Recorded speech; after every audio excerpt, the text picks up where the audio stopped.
Hello everyone. Tonight we meet each other exactly where you are, which is probably somewhere between being awake enough to listen and sleepy enough to forget where you left your phone.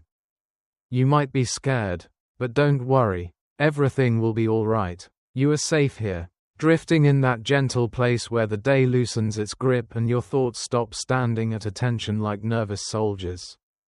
So, before you feel comfortable, take a moment to like the video and subscribe to the channel, but only if you genuinely enjoy what I do here. And if you feel like it, tell me where you're listening from, and what time it is there. Some of you are wrapped in midnight, some in early dawn, and some pretending you'll sleep after this part. Now, dim the lights, maybe turn on a fan for a gentle hum, and let's begin tonight's journey. You notice first how your attention behaves when it gets sleepy. Not asleep, just tired enough to stop arguing. During the day, your mind grips problems like a clenched fist. At night, that fist opens. You are not forcing it open. It simply relaxes. You are still thinking, but the thoughts arrive softer, rounder, like pebbles instead of bricks. This is the sleepy attention shift. And you feel it as soon as your breathing slows and your shoulders drop a fraction of an inch. You might have spent all day wrestling with the same worry: money, health, a stalled plan, a feeling that life is stuck in first gear. Now, as you lie here, the worry doesn't disappear, but it changes texture. It becomes less solid. You realize you are still aware of the problem, yet you are no longer pushing against it. This is important, strangely important. Historians still debate whether ancient contemplative traditions discovered this state deliberately or stumbled into it by accident. But they all noticed the same thing: softened attention changes outcomes. Here's a small joke, just to test the waters. Your problems at night are like a cat you were chasing all day. Once you stop running after it, it suddenly comes and sits on your chest. Not helpful, but very honest. As your attention drifts, you begin to see how rigid thoughts lose their authority. During the day, a thought declares, "This will never change," and you believe it because it sounds confident. At night, the same thought whispers instead of shouts. You hear it and think, maybe, or maybe not. That tiny crack of doubt is not weakness. It is flexibility, and flexibility is where blockages quietly loosen. There is a true story that illustrates this, and it's almost boring in its simplicity.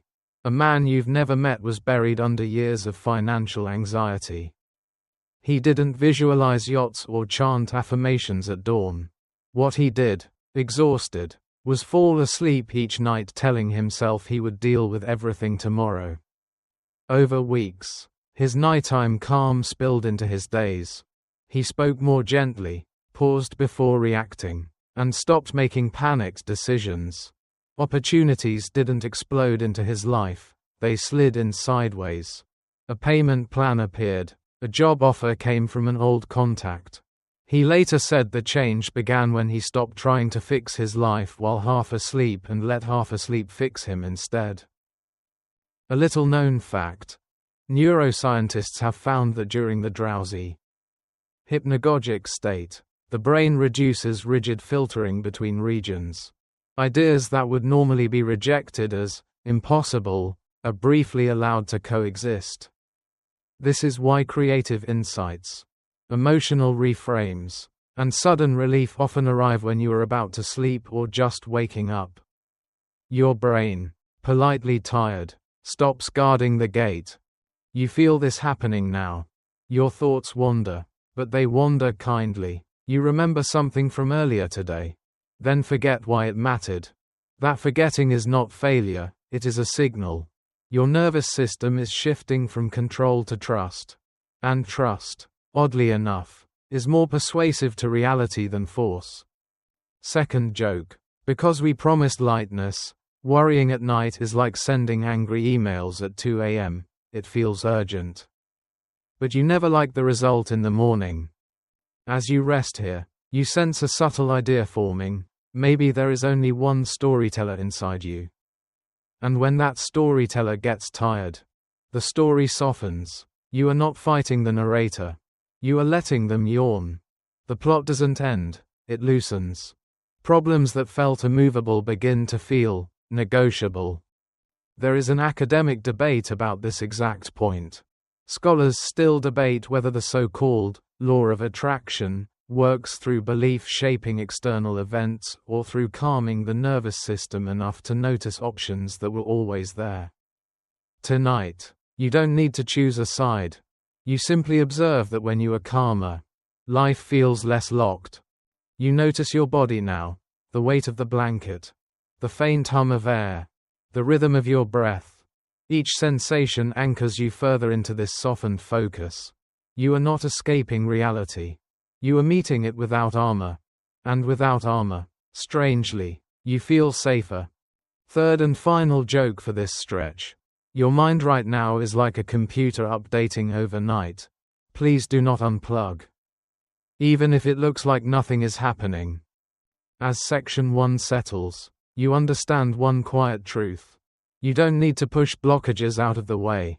You only need to get sleepy enough to stop leaning on them.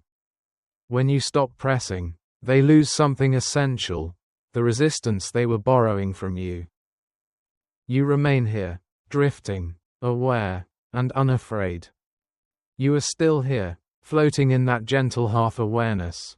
And you realize something slightly amusing. When you stop being so serious, your inner world becomes more cooperative. This is where gentle humor enters. Not as entertainment, but as a solvent. It loosens what force could not. You are not laughing loudly, you are smiling inwardly. The kind of smile that barely moves your face but changes your breath. During the day, humor often feels risky. You think, if I laugh at this problem, it might mean I don't care. At night, that fear fades. You see that humor doesn't deny reality. It changes your relationship to it. A problem that felt like a courtroom accusation now feels like a slightly confused character in a play. Still there, still talking, but no longer terrifying. You test this quietly. You think about one stubborn issue in your life. Maybe money that never seems to stay. A body that won't quite cooperate. Or a situation that feels frozen in time. Instead of tightening around it, you imagine explaining it to a friend in a dry, understated way, not dramatic, almost boring, and something strange happens. The emotional charge drops. The problem shrinks just enough for you to breathe. Here's your first joke of this section. Delivered gently, like a pillow landing instead of a punchline. Your worries hate being laughed at because they trained all their lives to be feared. Laughter ruins their resume. This soft humor works because it interrupts rigidity. Historians still debate whether ancient mystics used humor intentionally as a spiritual tool or simply noticed that enlightened people tended to chuckle more. But records across cultures show teachers using irony, riddles, and gentle teasing to dissolve mental knots. Humor, it turns out, bypasses resistance faster than logic. There is a true story that fits here perfectly. A woman dealing with chronic work stress and mounting bills began an unusual practice before sleep. Each night, she described her problems as if they were slightly incompetent co-workers. Oh, there's anxiety again, she'd think, showing up early and doing nothing useful. She wasn't mocking herself, she was reframing the tone. Over months, her stress responses softened, she negotiated better, slept deeper, and eventually changed roles within her company. Later, she said humor gave her distance, and distance gave her options. A little-known fact: laughter, even silent or imagined, activates the vagus nerve, which helps regulate stress and inflammation. This means that a gentle internal smile before sleep doesn't just feel nice, it physiologically signals safety. Your body listens, even when your mind is half asleep. You notice how this applies now. As you lie here, you might recall something you said earlier today that you wish you'd handled differently. Instead of replaying it with shame, you replay it with mild amusement. Not cruel laughter, kind amusement. You see yourself as human. Trying, occasionally awkward. The tension melts a little. That melting is not laziness. It is efficiency. Second joke. Slipping in quietly. Overthinking is just your brain trying to be helpful without reading the instructions. You also sense how humor opens space for the idea of one storyteller. If there is only one narrator inside you, humor changes their voice. The story doesn't end, but it becomes lighter, more flexible. A plot twist feels possible again. There is ongoing academic debate about whether humor's effectiveness lies in cognitive reframing or emotional regulation. Researchers still debate whether laughter changes thoughts first or feelings first. From where you are lying now, that question feels less urgent. You experience the result directly. When you soften, the story softens. You feel your body respond. Your jaw unclenches. Your stomach settles. Even your thoughts begin to arrive with less urgency. Like messages marked, whenever you get to it. This is the solvent at work. It doesn't smash blockages, it dissolves their glue. You remember something from section 1, the idea that pushing keeps blockages alive. Humor is one way you stop pushing without giving up. It's the difference between dropping a heavy suitcase and throwing it angrily across the room. One leads to relief, the other leads to dents. Third joke. Because rhythm matters, worrying seriously about everything is like wearing a suit to bed. Impressive. But deeply uncomfortable. As the night deepens, you realize humor is not about making light of pain. It is about refusing to add extra weight. Pain may be part of the story, but suffering doesn't have to be the narrator's tone. When the storyteller smiles, even faintly, the story loosens its grip. You stay here, breathing slowly, letting that gentle amusement ripple outward. Problems remain unsolved for now. And that's fine. They are no longer standing over you. They are sitting down, waiting their turn, slightly unsure of themselves. And you drift on, calmer, lighter, still listening. You notice now that beneath the humor and the softening attention, there is a deeper idea quietly revealing itself. It doesn't arrive with fireworks or authority. It arrives like a tired thought that finally tells the truth. The idea is simple. There is only one storyteller inside you. And every fear you have is narrated by the same voice. When that voice gets sleepy, the story changes tone. You don't fight this storyteller. You've tried that before. Arguing with your own narration only makes it louder. Tonight, instead, you listen as if the narrator were an old friend who has been talking all day and is starting to lose steam. The dramatic language fades. Words like always asterisk and never asterisk slip away. What remains is something gentler, more negotiable. You think about how many versions of the same story you've told yourself over the years. The story of not having enough. The story of being behind. The story of something being wrong with you. Different settings. Same narrator. And right now, that narrator is yawning. Here comes the first small joke. Drifting in softly, your inner storyteller at night is like a tour guide who's worked a double shift, still talking. But no longer selling the drama package. This matters because once you notice there is only one storyteller, you stop believing every version of the story equally. You realize the voice sounds different when you're exhausted, relaxed, or half asleep. And if the story can change with your state, maybe it was never absolute truth to begin with. Historians still debate whether ancient philosophies that spoke of illusion and narrative self were pointing to metaphysical truths or simply observing human psychology very carefully. Either way, they noticed something you are noticing now. The self that suffers is often a story being told too loudly.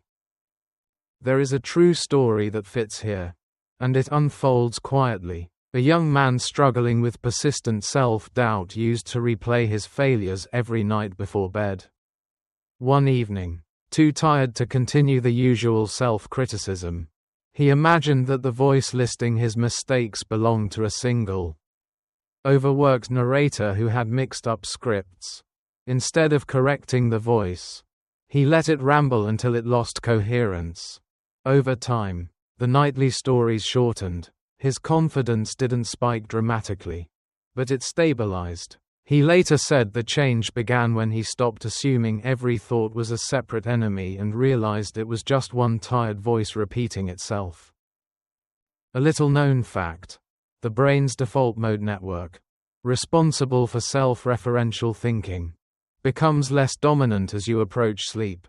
This reduces narrative continuity, the sense that every thought must connect into one rigid story.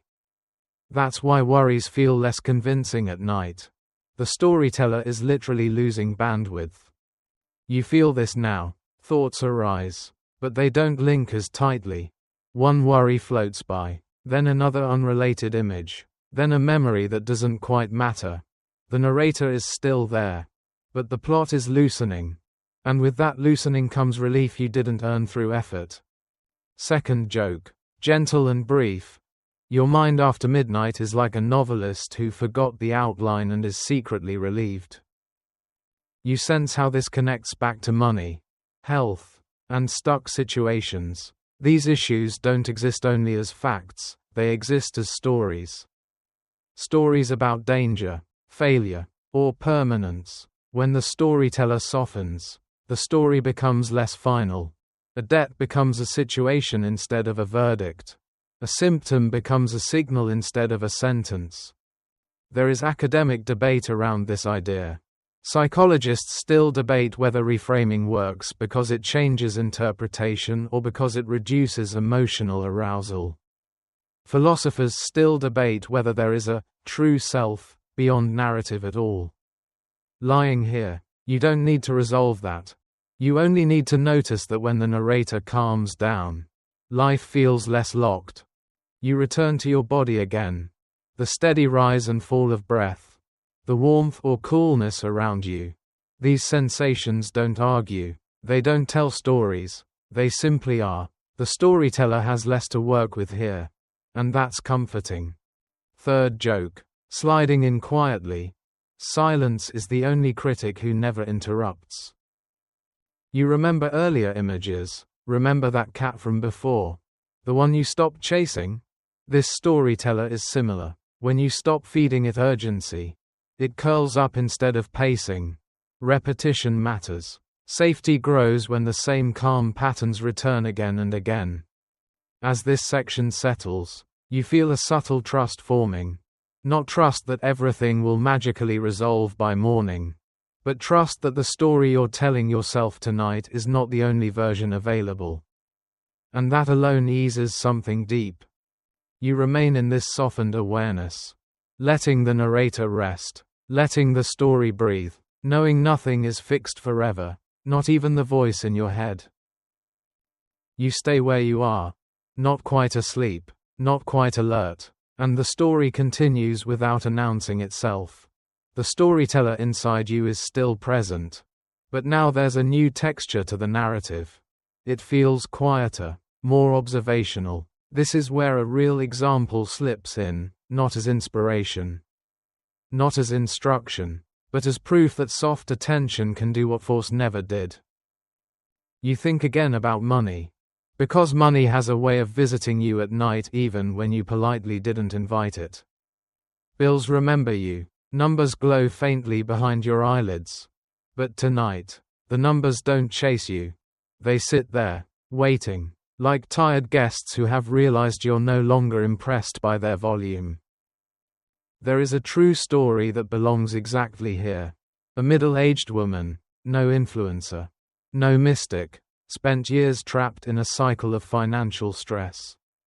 Each evening she made plans to fix everything tomorrow. And each morning she woke up tense. Already behind. One night, overwhelmed and exhausted, she stopped planning entirely. She lay in bed and let her mind drift, telling herself she was too tired to worry properly.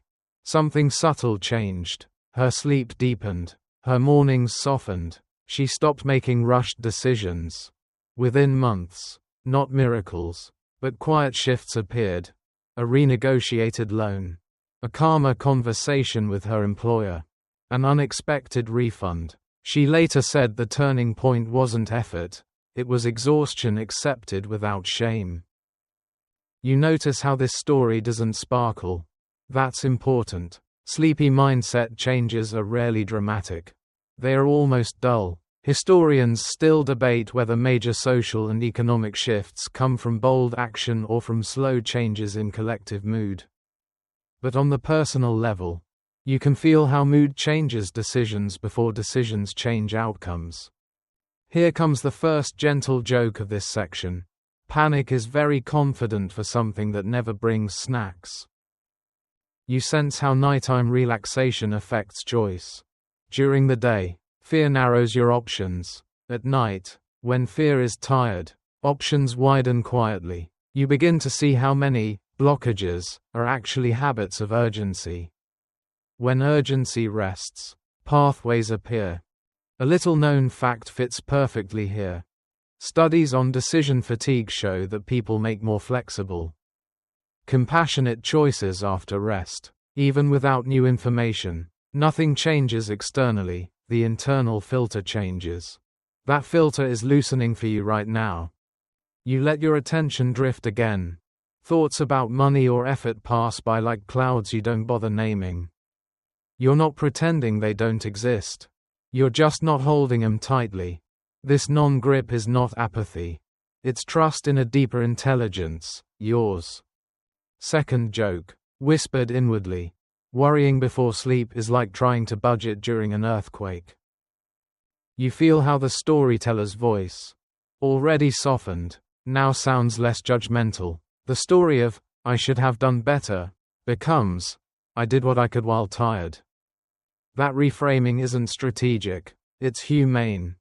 There is academic debate around whether financial outcomes improve because mindset attracts opportunities or because calmer people behave more consistently. Economists still debate causality here. Lying in bed, you don't need to solve the debate. You simply notice that calm feels more sustainable than panic. You remember earlier. Remember the clenched fist opening on its own. That image returns now. Familiar. Safe. Repetition creates reassurance. Each time the image comes back, your nervous system relaxes faster. Third joke. Light as breath. Money runs faster when chased, slower when ignored, and behaves best when politely noticed. You feel yourself drifting deeper. The story hasn't ended. It's just stopped shouting. And in that quiet, solutions don't announce themselves, but space opens for them to arrive later. You rest in that space now. Unhurried, unafraid. You drift a little deeper now. And something unexpected makes itself known. It's not excitement. It's not inspiration. It's boredom, gentle, unthreatening boredom. The kind that arrives when nothing urgent is demanding your attention. Instead of resisting it, you let it stay. This is where a hidden power waits, disguised as something most people try to escape. During the day, boredom feels like a failure, a gap, a sign you should be doing something more productive. At night, boredom feels different. It feels like a wide field with no signs posted. Your mind wanders without agenda. You're not chasing thoughts, and they're not chasing you. This wandering is not laziness. It's permission. You notice how boredom loosens the grip of rigid thinking. When you're busy, your mind clings to familiar routes. When you're bored, it explores side paths without asking for approval. Problems that felt immovable earlier now seem oddly less important.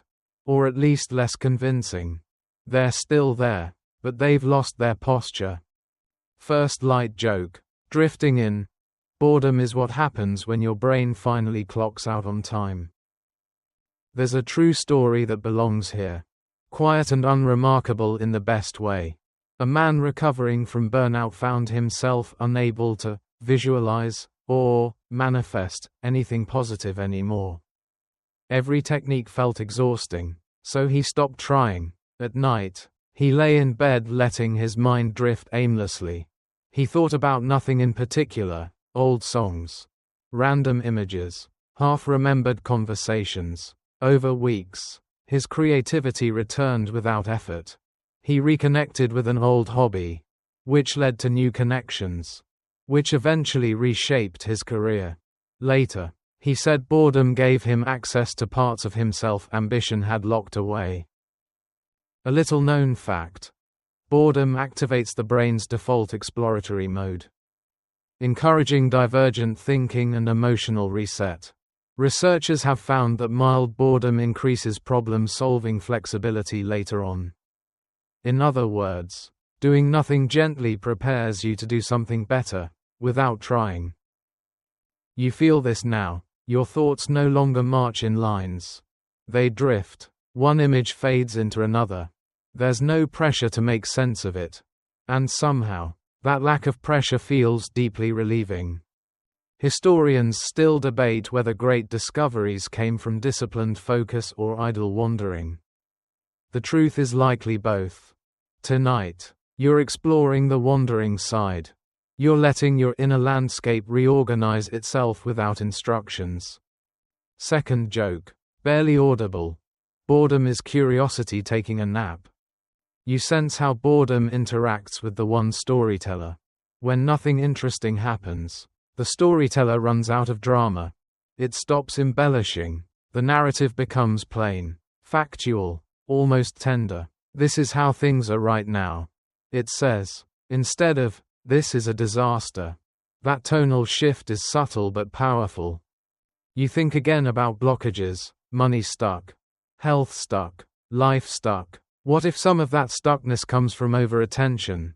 From poking the same sore spot all day? Boredom turns your gaze elsewhere. And sometimes, when you stop staring at the knot, it untangles itself. There's an academic debate about this, too. Psychologists still debate whether insight comes from focused analysis or from diffuse attention. Many studies suggest the latter plays a crucial role. Solutions often appear not when you push, but when you rest your gaze somewhere else. Somewhere boring. Third joke. Gentle and brief. Boredom is silence wearing casual clothes. You return to the body again, the rhythm of breath, the weight of rest. Nothing spectacular is happening. That's the point. In this calm dullness, your nervous system recalibrates. Safety replaces urgency. Possibility replaces fixation. You remember earlier images. Remember the tired narrator. The opening fist. They return again. Familiar. Soothing. Repetition builds trust. Each return makes it easier to let go.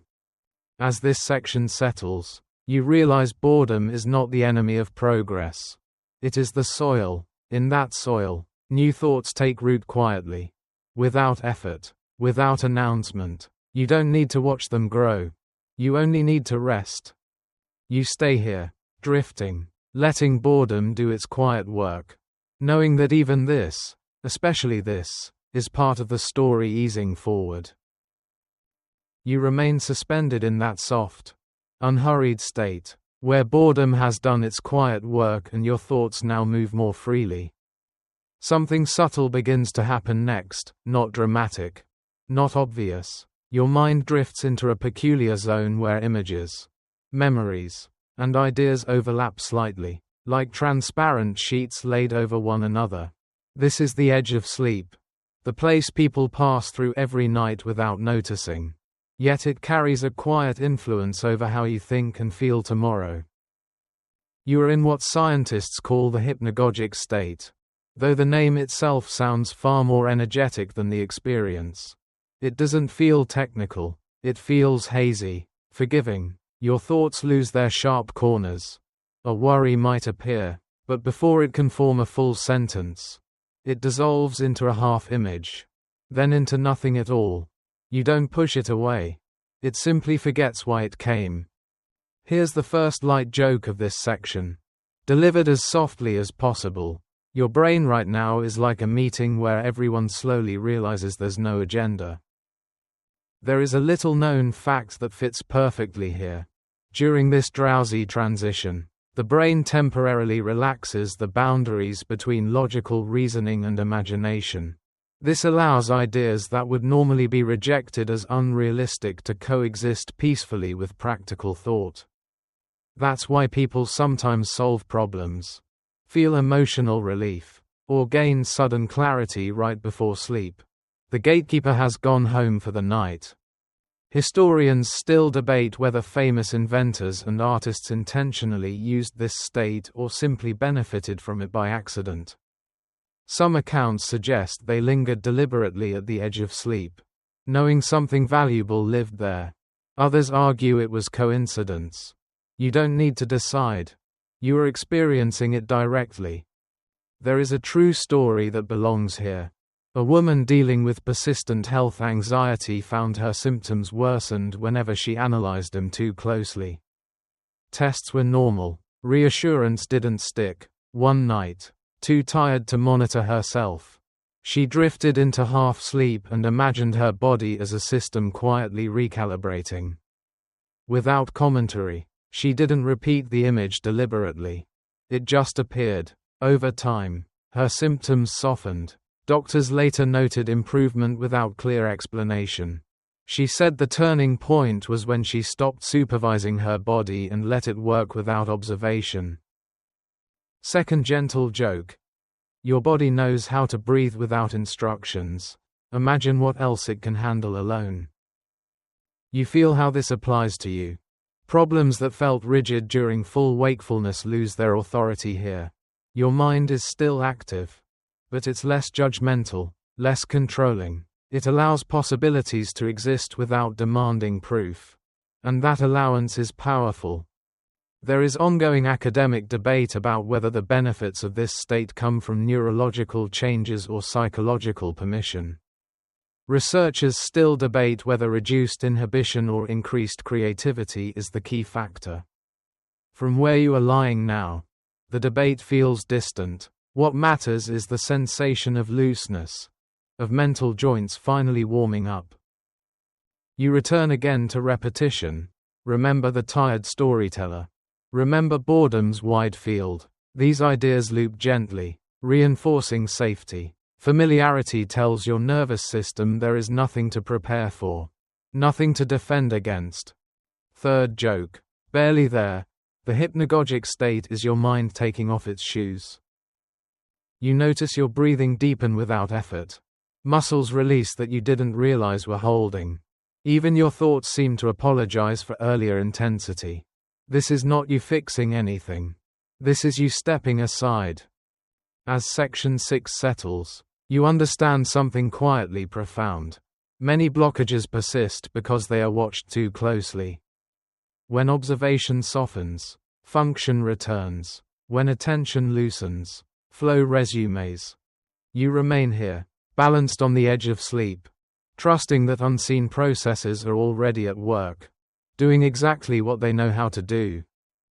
You are still drifting, still balanced between awareness and rest. And now something almost counterintuitive begins to make sense. It is the principle of reverse effort, the idea that stopping the struggle can invite progress more reliably than pushing ever did. You don't arrive at this idea through logic. You feel it. It settles into you the way a heavy coat slips off your shoulders when you finally step indoors. All day, you are trained to try harder. Try to think positively. Try to fix the plan. Try to heal faster. Try to earn more. At night, those instructions feel faint and unnecessary. Your body doesn't respond to commands anymore. It responds to permission. And in that permission, something shifts. Here's the first light joke of this section. Trying to relax is like trying to fall asleep by yelling at the pillow. You notice how reverse effort works in small ways. When you stop forcing your breath, it deepens. When you stop monitoring your thoughts, they slow. When you stop demanding answers, the questions lose their sharpness. This isn't giving up, it's stepping out of the way. There is a true story that illustrates this gently. A man stuck in a long period of career stagnation tried everything: networking, courses, visualization, relentless planning. Each night he went to bed with strategies swirling in his head. Exhausted, he eventually stopped planning at night altogether. He told himself he was allowed to be ineffective until morning.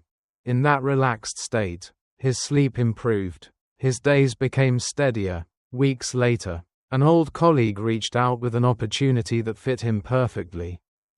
He later said the moment things moved was the moment he stopped trying to move them while tired.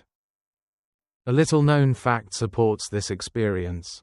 Research into motor learning and problem-solving shows that overexertion can interfere with performance, while rest consolidates skills and insights. The brain completes unfinished work during downtime, especially during sleep-adjacent states. Reverse effort isn't passive, it's strategic without intention. Historians still debate whether Eastern philosophies emphasizing non-action influenced modern psychology, or whether psychology simply rediscovered what those traditions observed long ago. Either way, the overlap is clear. Effort applied at the wrong time creates resistance. Effort released at the right time creates flow. You feel this truth quietly now. The idea of doing nothing no longer sounds irresponsible. It sounds intelligent. Your nervous system seems to agree. There's less tension in your jaw, less tightness in your chest. Even thoughts of money or health feel farther away, as if they're standing on the other side of a calm river. Second joke. Sliding in softly. Sometimes the best move is letting the game play itself for a minute. You sense how reverse effort relates to the one storyteller. When you stop pushing for a better story, the narrator relaxes. The voice loses its urgency. It stops repeating the same dramatic lines. Without pressure, the story edits itself. There is academic debate here as well. Researchers still debate whether letting go works because it reduces stress hormones or because it restores a sense of agency indirectly. Some argue it's physiological, others argue it's cognitive. Lying here, you don't need the mechanism. You feel the result, ease. You remember earlier, remember the hypnagogic gatekeeper going home for the night. Reverse effort happens naturally once that gatekeeper leaves.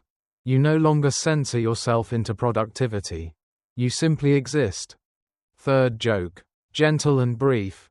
Progress sometimes shows up only after you stop checking the door. You allow a long pause now. Silence stretches without discomfort. In this silence, there is no demand to improve, heal, earn, or decide. And in that absence of demand, your system recalibrates. You realize something else. Many blockages are maintained by your belief that you must constantly engage them. Reverse effort breaks that loop. It's not avoidance. It's trust in timing. As Section 7 settles, you feel a deeper confidence forming, not the loud confidence of certainty, but the quiet confidence of allowance. You don't need to solve your life tonight. You only need to stop wrestling it while half asleep. You rest here, breathing slowly, letting reverse effort do what effort never could. You remain in that softened state where nothing is being pushed. And because nothing is being pushed, something unexpected unfolds. Attention turns gently toward the body, not with scrutiny, not with concern, but with quiet companionship. This is where ease and health quietly cross paths, often without ceremony. You may have noticed before that your body responds differently at night. Sensations that felt alarming during the day become neutral. A tightness becomes warmth. A pulse becomes rhythm. This isn't denial, it's perspective. When fear steps back, the body speaks in a calmer language. Here comes the first light joke of this section. Your body at night is like a mechanic who finally gets to work after the customer leaves. There is a true story that belongs here, and it is surprisingly ordinary. A woman dealing with long-term digestive issues had tried every plan, every schedule, every dietary rule. Her days were controlled by monitoring and correction. One evening, overwhelmed, She fell asleep telling herself she was allowed to stop managing her body for the night. She imagined her organs working together quietly. Without her supervision, over time, symptoms eased. Doctors couldn't pinpoint a single cause. She said the shift began when she stopped treating her body like a problem to solve and started treating it like a partner that needed rest. A little-known fact supports this experience. The body's parasympathetic nervous system, responsible for repair and digestion, is most active during rest and safety. Chronic vigilance suppresses it. In other words, the more you watch your body anxiously, the less space it has to heal. Safety isn't just emotional, it's biological. Historians still debate whether ancient healing practices worked through belief, ritual, or the calming effect of being cared for. What's clear is that nearly all of them emphasized rest, reassurance, and trust, not urgency. You feel this truth now. As you lie here, your body doesn't feel like an obstacle. It feels like something intelligent doing its job quietly. Breathing happens. Circulation continues. Repair processes hum along without announcements. Second gentle joke. Your body has been alive this long without nightly instructions. It's probably got a system. You remember earlier images. Remember reverse effort. Remember the gatekeeper stepping aside. This section builds on that. Healing doesn't respond to force, it responds to permission.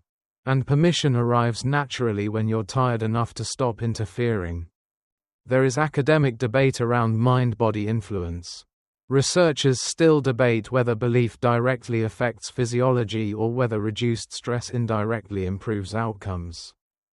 The argument continues in journals and conferences. Here, in the quiet, the debate feels less important than the sensation of ease spreading through you. You notice warmth somewhere, hands, chest, legs, or perhaps coolness. Whatever it is, you don't label it, you simply allow it. The storyteller inside you doesn't narrate symptoms tonight. It rests. Third joke. Barely there, even your cells enjoy a night off from performance reviews.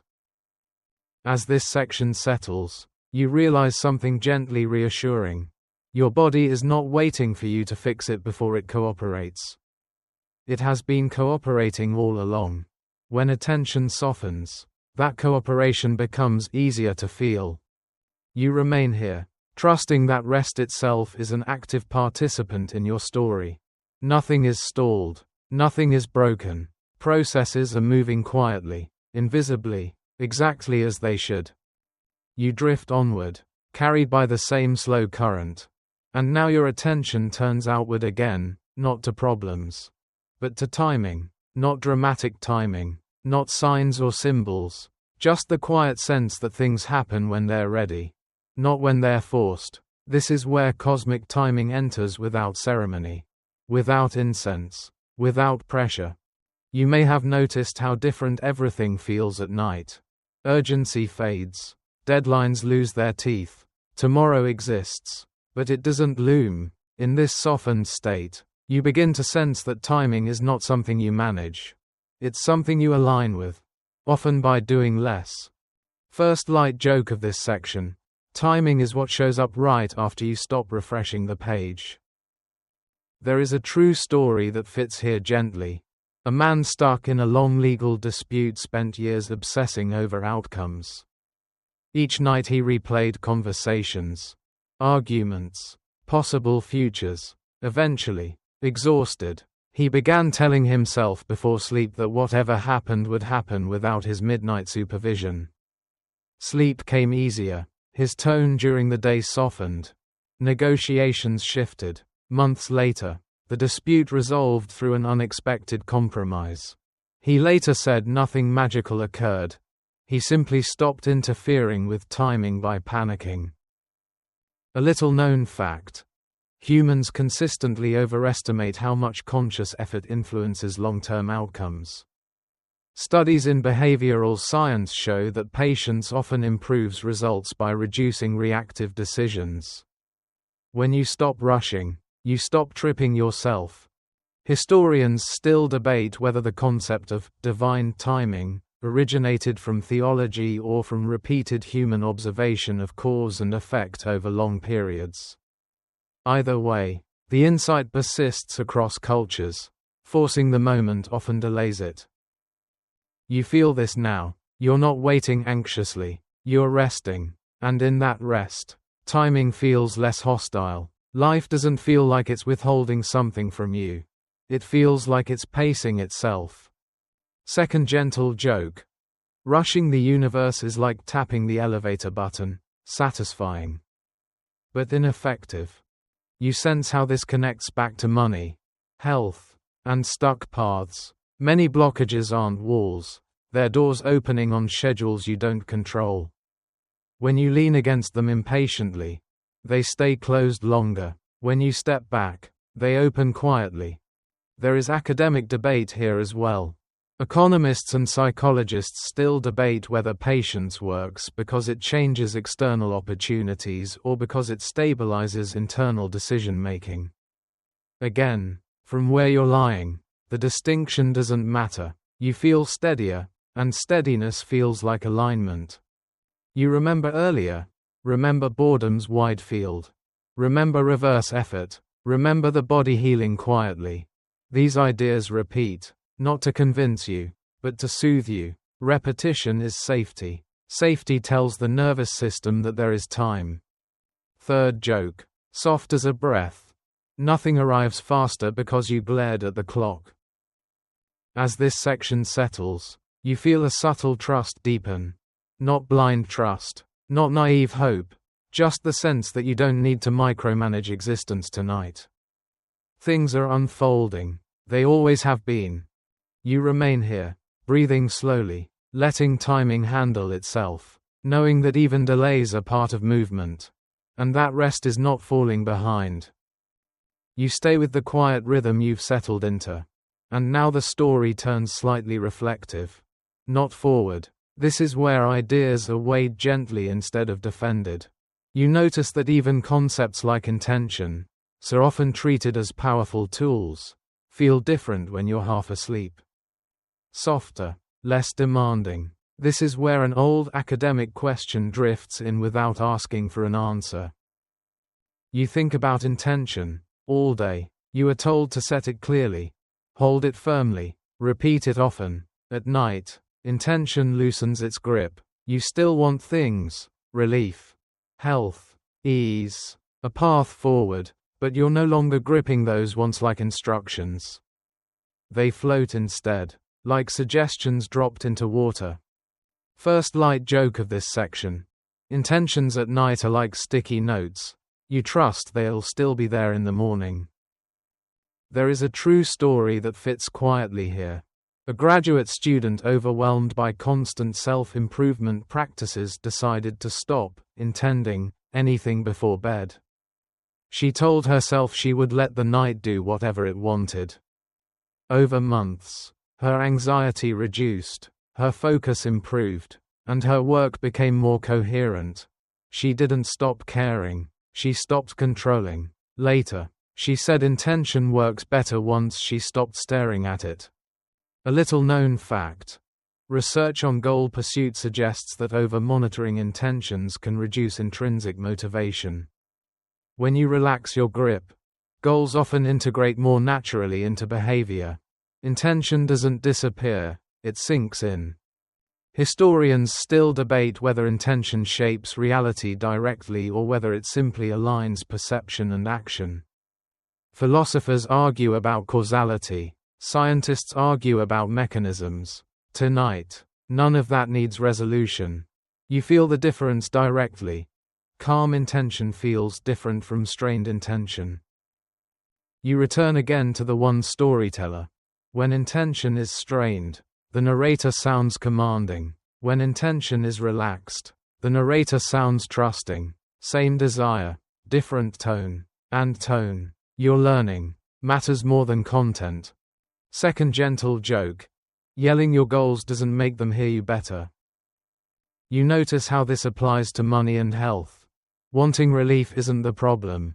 Straining for relief is, in this quiet state, wanting becomes softer, almost optional, and that softness feels safe. There is academic debate here as well. Psychologists still debate whether intention works through expectation, behavior change, or stress reduction. Each camp has data. None of them contradict what you feel now. Pressure interferes, calm integrates. You remember earlier, remember timing, remember reverse effort. This section folds into those ideas seamlessly. Intention, when released into sleep, becomes part of timing rather than an interruption to it. Third joke, barely audible. Intentions sleep better when you let them. As this section settles, you sense that you don't need to do intention tonight. You've already planted enough seeds. The soil is quiet, that's enough. You remain here, letting desire exist without supervision, trusting that what matters will carry forward gently, without effort, into tomorrow. You are still drifting, carried by the same slow, reliable current, and now something almost playful appears in your awareness. It's the idea of money, not as a threat, not as a scoreboard, but as something oddly shy. The more you stare at it, the more it hides, the more you soften your gaze, the more it seems willing to come closer on its own terms. You may notice how money thoughts behave differently at night. During the day, they feel sharp, numerical, demanding. At night, they feel abstract, almost symbolic. They lose their edge, and in that loss, they become easier to relate to. You stop interrogating money and start observing your relationship with it. First gentle joke of this section. Money has stage fright. It prefers a small audience. There is a true story that fits perfectly here. A freelance designer lived in constant tension, checking her account multiple times a day, tightening every time the numbers dipped. At night, exhausted, she made a small change. She stopped checking, not forever, just before sleep. She told herself that money didn't need to be monitored while she rested. Over time, her anxiety eased. She negotiated more confidently, raised her rates, and chose better clients. Income stabilized not because she chased it harder, but because she stopped looming over it. She later said money behaved better once it felt less watched. A little-known fact. Studies in behavioral economics show that scarcity mindset narrows cognitive bandwidth, reducing effective decision-making. When you relax, even temporarily, your perception widens. That widened perception often leads to better financial choices without conscious planning. Historians still debate whether ancient wealth philosophies emphasized detachment for moral reasons or for practical ones. Many teachings warned against obsession, not because money was evil, but because fixation distorted judgment. The lesson echoes across centuries. Attention shapes relationship. You feel this now. Money no longer feels like a judge. It feels like a variable, something that can change, move, adjust. The storyteller inside you narrates it less dramatically. No verdicts, no doom, just information. Second gentle joke. Money listens better when you stop shouting numbers at it. You sense how this ties back to everything before. Sleepy attention, humor, boredom, reverse effort, timing, intention. They all point to the same quiet shift. Relationship over control. When you change how you relate, outcomes follow naturally. There is academic debate here, too. Economists still debate whether mindset directly influences wealth accumulation or whether it merely affects behavior patterns that lead to it. The debate continues. Lying here, you don't need to solve it. You feel the relief of not treating money like an emergency. You notice your body respond again. Less tightness in the stomach. Less clenching in the chest. Money thoughts pass by without hooking into fear. That alone is progress. Third joke. Soft and brief. Money prefers being invited, not chased through the house. As this section settles, you realize something gently reassuring. Wealth doesn't require constant vigilance. Stability grows better in calm soil than in panic. Tonight, you give it that soil by resting. You remain here, breathing slowly, letting money step back into proportion, knowing that ease is not irresponsibility, it is clarity. You are still here, still listening, and by now the calm has become familiar enough that it no longer feels special. That's important. Familiar calm is what allows change to happen without drama. This is where a stalled life, one that seemed frozen in place, can begin to move again. Not with a jolt, but with a quiet shift in direction. You think about the word stuck. It sounds heavy, mechanical, final. At night, that word loses weight. You realize that most stuckness is not total immobility. It's repetition. The same thoughts, the same reactions, the same tone, looping day after day. And loops, unlike walls, can be exited once you stop feeding them. First gentle joke of this section: being stuck is often just being very consistent in the wrong direction. There is a true story that fits here exactly. A man in his late 30s felt his life had stalled completely. Same job, same arguments, same dissatisfaction. Year after year, he tried drastic plans, career pivots, intense self-help phases, but nothing held. One winter, worn down, he stopped planning at night altogether. He gave himself permission to feel unproductive after dark. He slept deeper. Mornings became calmer. Without forcing change, he started responding differently, listening instead of reacting, waiting instead of rushing. Over time, his relationships softened, his work evolved, and opportunities emerged that hadn't existed before. Later, he said the movement began the night he stopped trying to escape being stuck and simply rested inside it. A little-known fact supports this. Research on behavioral change shows that small shifts in response patterns often lead to larger life changes than dramatic interventions. When the nervous system feels safe, it allows variation. Variation breaks loops. Loops, once broken, feel like motion. Historians still debate whether societal progress happens through revolutions or through slow cultural drift. Both have evidence. On the personal level, you are experiencing drift tonight. And drift, though quiet, is powerful. You feel how this applies to you. The idea that you must do something big to get unstuck begins to soften. Maybe you don't need a new identity, a new city, or a new plan. Maybe you need a new tone, a softer response, a different pause. Second joke: barely there. Sometimes the exit is right next to the entrance. But you keep running past it. You notice the repetition again. Remember the tired storyteller. Remember boredom's wide field. Remember reverse effort. These ideas circle back not to convince you, but to reassure you. Repetition signals safety. Safety allows movement. There is academic debate around this idea as well. Psychologists still debate whether change requires conscious insight or whether it emerges from repeated state shifts over time. Some argue awareness leads, others argue physiology leads. Lying here, you sense that your state tonight is already doing work without explanation. You let your attention rest again in the body. Breathing continues. Weight is supported. Nothing needs to be decided. This absence of decision is not stagnation. It is incubation. Third gentle joke: a paused video is not broken, it's buffering. As this section settles, you feel something subtle but real. The fear of being permanently stuck loosens. You don't need proof of progress tonight. You only need the sense that movement is possible. And that sense is already here.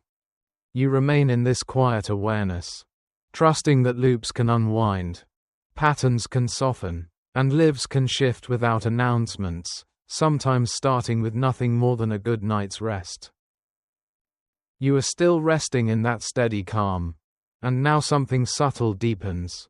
Familiar images begin to repeat themselves.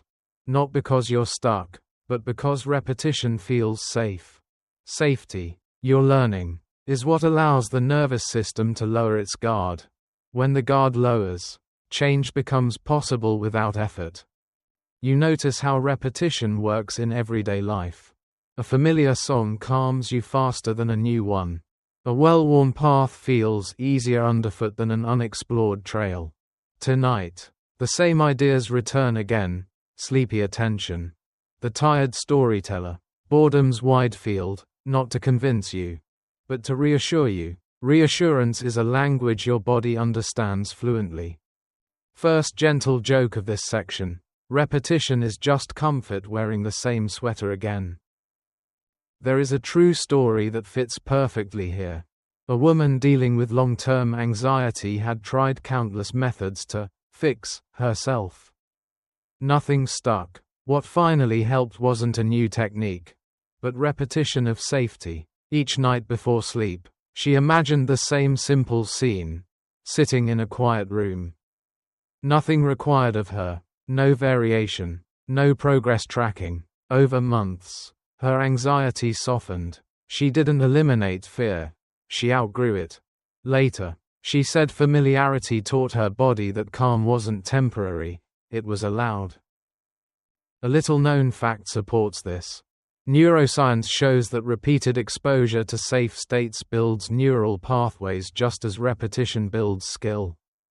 Calm is learned the same way stress is, through practice. When you revisit the same peaceful state night after night, your body begins to expect it. Expectation reshapes response. Historians still debate whether ancient rituals relied on symbolism or repetition for their power. Many rituals repeated simple actions daily, not because variety was lacking, but because repetition anchored meaning. Tonight, repetition anchors safety. You feel how this safety settles in your body. Breathing deepens automatically. Muscles let go without instruction. Thoughts arise and pass without hooking into urgency. The storyteller inside you recognizes these patterns now. It doesn't panic, it knows this terrain. Second gentle joke. Drifting by. Your nervous system loves reruns. It already knows the ending is safe. You notice how this repetition ties everything together. The sleepy attention shift returns. Opening the clenched fist again. Humor softens edges without effort. Boredom spreads out like a quiet field. Reverse effort steps aside. Timing waits patiently. Intention rests. Money steps back into proportion. Health hums quietly. Being stuck loosens. None of these ideas arrive as breakthroughs. They circle. Familiar. Trusted. There is academic debate here as well. Researchers still debate whether change happens through insight or through repeated state exposure. Some argue awareness creates transformation. Others argue transformation happens first.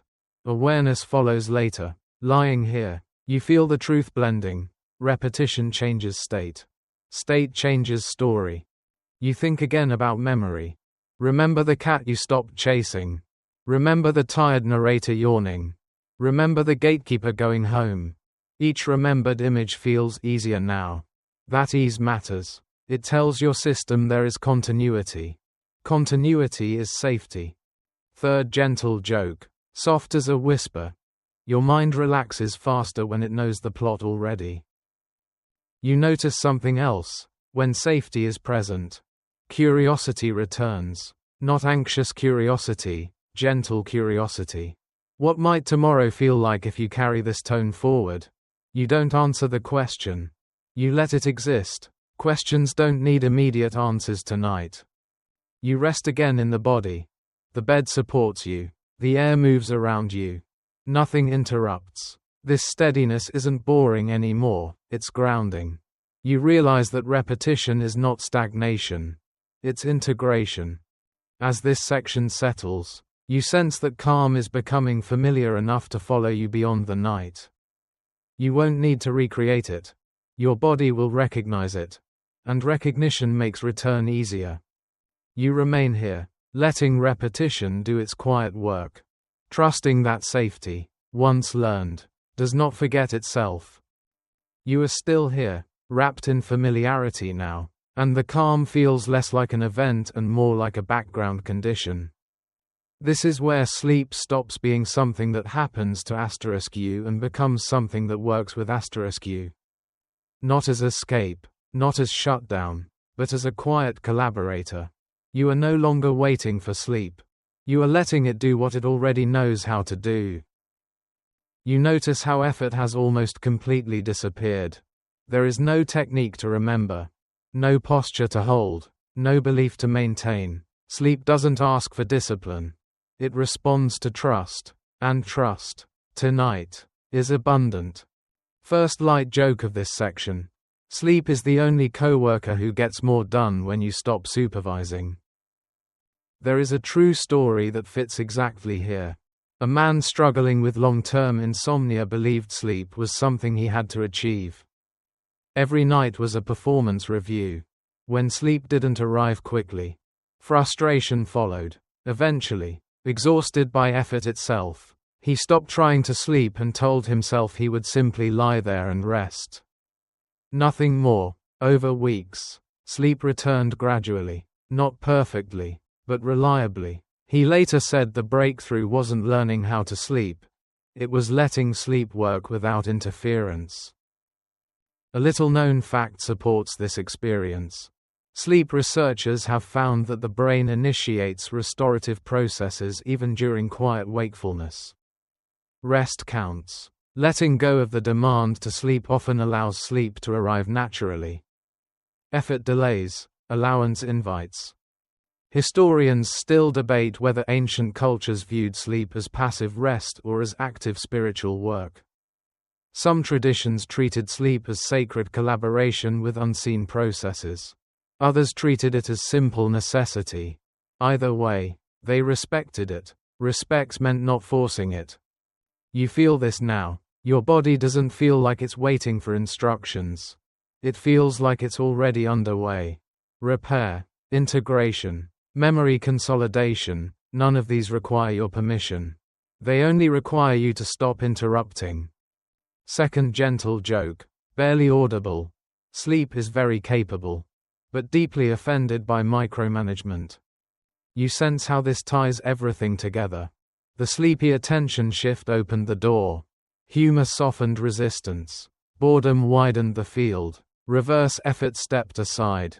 Timing relaxed. Intention rested. Money lost its glare. Health found space. Being stuck loosened. Repetition created safety. And now sleep takes over, not dramatically, not suddenly, but steadily.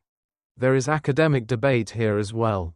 Scientists still debate whether sleep's benefits come primarily from neurological repair or emotional regulation. Likely both. What matters to you tonight is that sleep doesn't need motivation. It doesn't respond to urgency. It responds to permission. You notice how your thoughts have changed. They no longer ask, "Is this working?" They simply drift. Images appear and fade without commentary.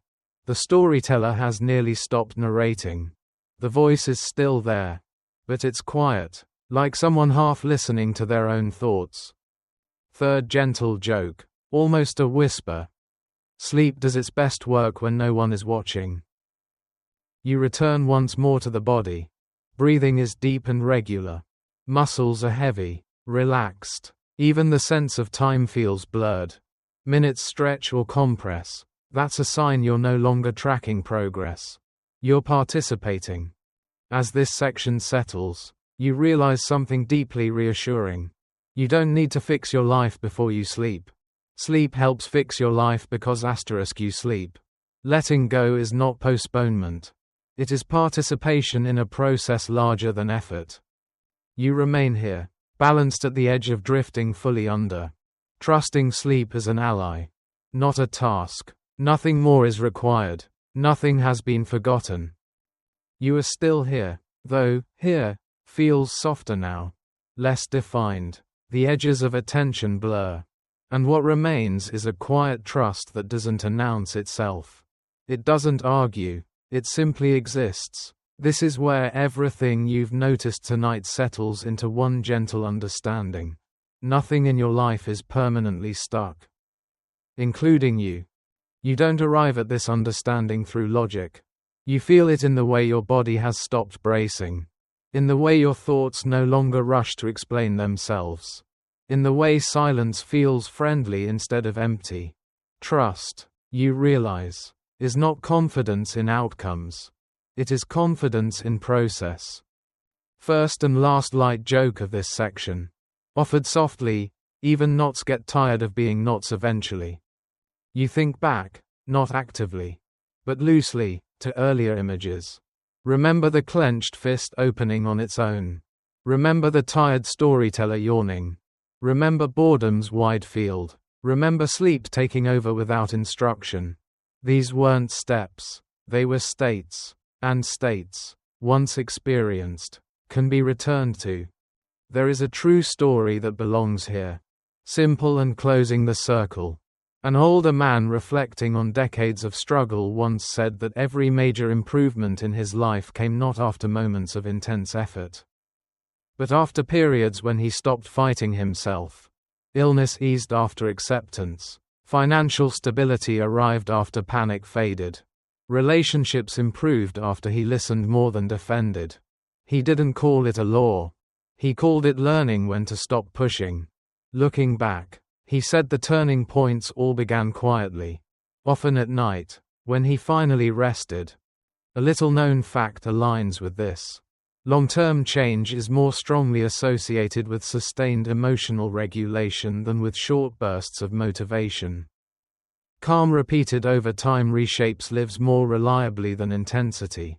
Trust, practiced gently, becomes structure. Historians still debate whether human progress is driven more by will or by adaptation. Perhaps both are true, but tonight, you lean into adaptation. You let yourself fit into the moment instead of reshaping it. You feel your breathing now, slow, even, unremarkable. The storyteller inside you has nearly fallen silent. The story hasn't ended, it has simply lost its tension. And without tension, it becomes easier to continue. You don't need reassurance that everything will work out perfectly. You feel something steadier, the sense that whatever happens, you can meet it without panic. That alone loosens every blockage worth loosening. You stay here, drifting, trusting the quiet, knowing that nothing is rushing you, nothing is chasing you, and nothing requires fixing right now. You are very still now, and the story slows with you. The night has done its work gently. Without asking for recognition, thoughts come less often. When they do, they arrive like distant lights, not alarms. You don't need to follow them. Everything you worried about earlier is still somewhere in the world, but it feels farther away, as if placed on a shelf where it can wait. You understand now that waiting is not neglect. It is timing, it is trust, it is letting things breathe. Your body is heavy in the best way.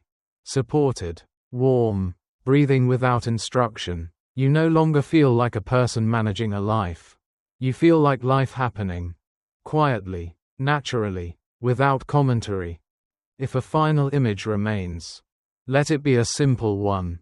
A path at night, lit just enough to see the next step. No need to see the whole road. No need to hurry. The ground holds you. It always has. You don't need to remember every word from tonight. You don't need to apply anything. The tone is enough. The feeling will return when you need it. Often without effort. Often when you're tired enough to stop trying. Now, let the silence lengthen. Let the edges fade. Let sleep, or rest, or simple quiet awareness take over completely. Nothing is wrong. Nothing is late. Nothing is missing. Good night. Greater than end of script. Good night.